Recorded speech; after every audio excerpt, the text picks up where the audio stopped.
Bureau of investigation है। ये Congress party अपने दफ्तर में सीबीआई का कार्यालय खोले और सीबीआई डायरेक्टर कांग्रेस नेताओं से आदेश लेकर बीजेपी के नेताओं को बर्बाद करने के लिए ये कॉन्स्पिरेसी कर रहे हैं। इसके लिए देश का, जनता का, भाजपा के नेताओं का और हमारा इनके ऊपर विश्वास नहीं है और इन्होंने लगाए हुए आरोपों के कारण नरेंद्र मोदी रिजाइन नहीं करेंगे। हम उनको रिजाइन कहीं मांगेंगे नहीं और हम इनसे लड़ेंगे। नितिन जी, आप भी एक इंसान हैं, मुझे बताइए कि जब आपके खिलाफ इस तरीके के आरोप लगाए जा रहे थे, जब आप ही की पार्टी में एक ऐसा माहौल बन रहा था कि Nitin Gadkari may be is a liability, क्या आपको बुरा नहीं लगा सर? दुख नहीं हुआ आपको? देखो, मुझे दुख जरूर हुआ। अगर ये दूसरे किसी के बारे में होता तो मैं कभी इस प्रकार की मनस्थिति में नहीं रहता। कार्यकर्ता जब पार्टी के लिए काम करता है तो उसको पार्टी ने ओन करना चाहिए, ऐसा एक कार्यकर्ता करे, मेरी अपेक्षा। आपको पार्टी ने डिसोन कर दिया? पहली बात, मुझे किसी ने डिसोन लेट डाउन किया? नहीं किया, मुझे डिसोन नहीं किया, लेट डाउन नहीं किया। निर्णय मेरा है। मैंने ये कहा कि आपको अगर ऐसा लगता है कि जवाब, देखो आज 7 महीने हुए, क्या हुआ मेरा? जो मीडिया में तुम इतनी देर दिखा रहे थे, क्या एक तो भी आरोप है मेरे ऊपर? कोई मैंने पैसे लिए किसी से, कोई इरेगुलर काम किया? क्या एक सवाल का जवाब आप दे सकते हो? आपके पास कुछ नहीं है। तो आपकी पार्टी ने फिर आपके साथ क्यों नाइंसाफी की? यही तो मैं जानना चाह रहा हूं। मैंने नाइंसाफी की नहीं सर, मीडिया ने मेरे साथ नाइंसाफी आपकी पार्टी ने की ना? नहीं, मैंने तो पार्टी को कहा कि इनके प्रचार का जवाब देने में आपको तकलीफ होती है तो मैं रिजाइन करता हूं। Sir, Yashwant Sinha went to the extent of saying that if Nitin Gadkari was to contest and I will be contesting against him. We all saw what happened with Ram Jethmalani, Mahesh Jethmalani, who were then with the BJP. They were all leveling serious allegations against you. देखिए, एक बात, were you let down by your party? पहली बात तो ऐसी है कि मैं निर्दोष होने के बाद और मेरा कोई संबंध नहीं होने के बाद जो बातें हुई है उसका जरूर मुझे दुख है, पर मैं उसके किसी लिए दोष भी नहीं देता हूँ। मैं बड़े दिल का व्यक्ति हूँ, जिसको जो करना था उसने जो किया, उसके मुझे कोई लेना देना नहीं उसके साथ। पर समय ने इस बात को सिद्ध करके दिया कि मैं क्या हूँ और मेरे ऊपर कोई आरोप नहीं है, मुझे इसकी चिंता नहीं है। पर मैं सबसे बड़ी बात आपको बताना चाहता हूँ, because of false allegations I am not responsible. पर मेरे ऊपर फॉल्स एजुकेशन लगने के बाद अगर पार्टी कटघरे में खड़ी हुई है तो मैंने कहा don't bother about it, it's Nitin Gadkari is ready to resign. और मैंने अपने पद का इस्तीफा दिया और मेरे पार्टी को विवादों से बचाया, क्योंकि मेरे से ज़्यादा मैं पार्टी के सिद्धांतों पर, पार्टी के संगठन पर और पार्टी पर प्रेम करता हूं, इसलिए मैंने उसको छोड़ दिया।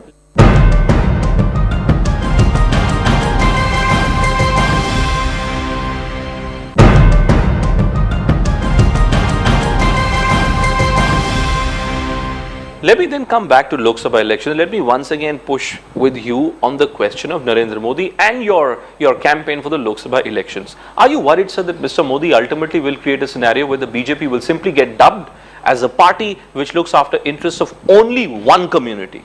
Are you worried about that? पहली बात तो ऐसी है, ये झूठा प्रचार है। मैंने जो अभी देखा है, गुजरात में भी हमको 24%, 30% मुस्लिम वोट मिले हैं। नरेंद्र मोदी, भारतीय जनता पार्टी, राष्ट्रीय स्वयंसेवक संघ मुसलमानों के विरोध में नहीं है, हम आतंकवादियों के विरोध में हैं।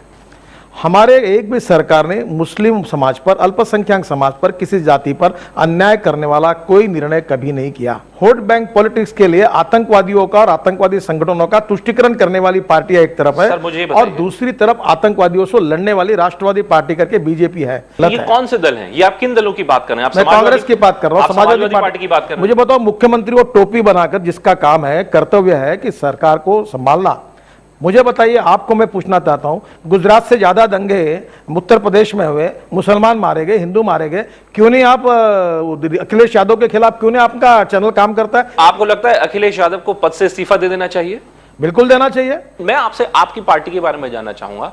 आप ही के नेता, विधानमंडल के नेता हुकुम सिंह, उनके खिलाफ एफआईआर दर्ज हुई, उनके खिलाफ आरोप है कि उन्होंने भड़काऊ भाषण दिए।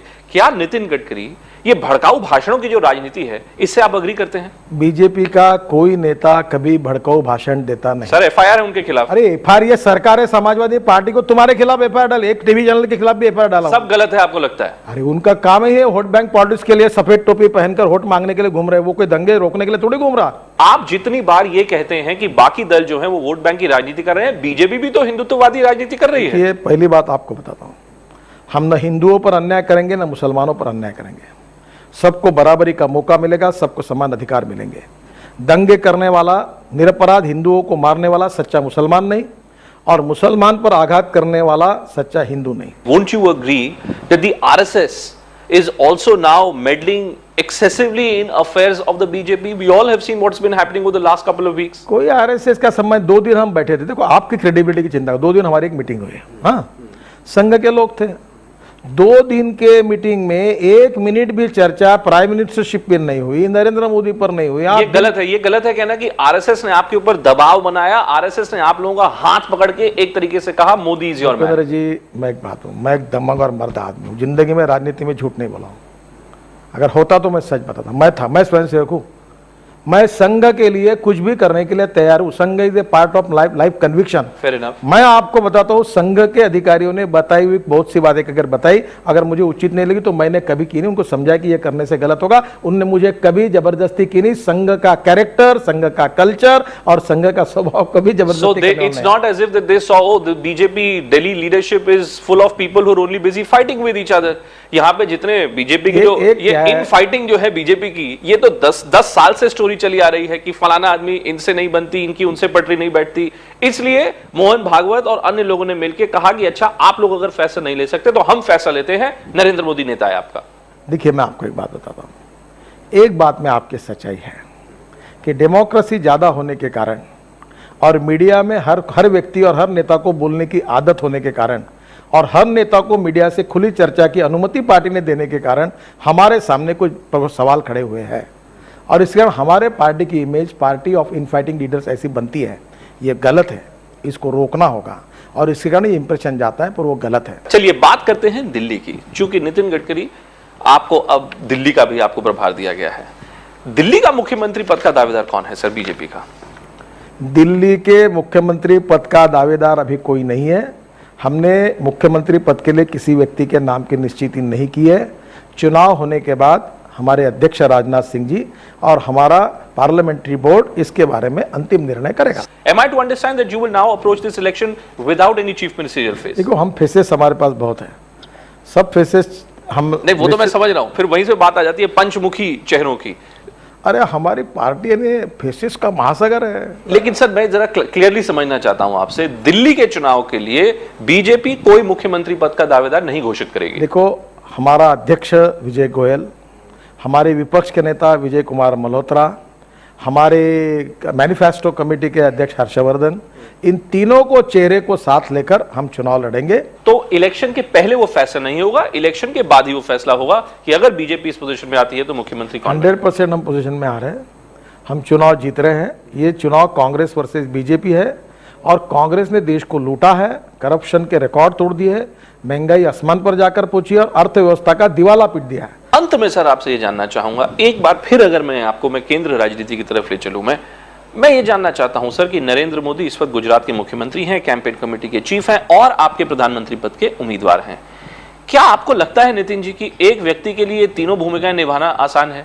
कोई एक भूमिका उनसे ली जा रही है, नहीं ली जा रही है? वैसे तीनों भूमिका निभाने की ताकत तो उनमें है, पर इसके बाद में उन्होंने कौन सी भूमिका को कितना समय देना और कौन सी भूमिका को कितनी प्रायोरिटी देना, इसका निर्णय उन्होंने करना चाहिए।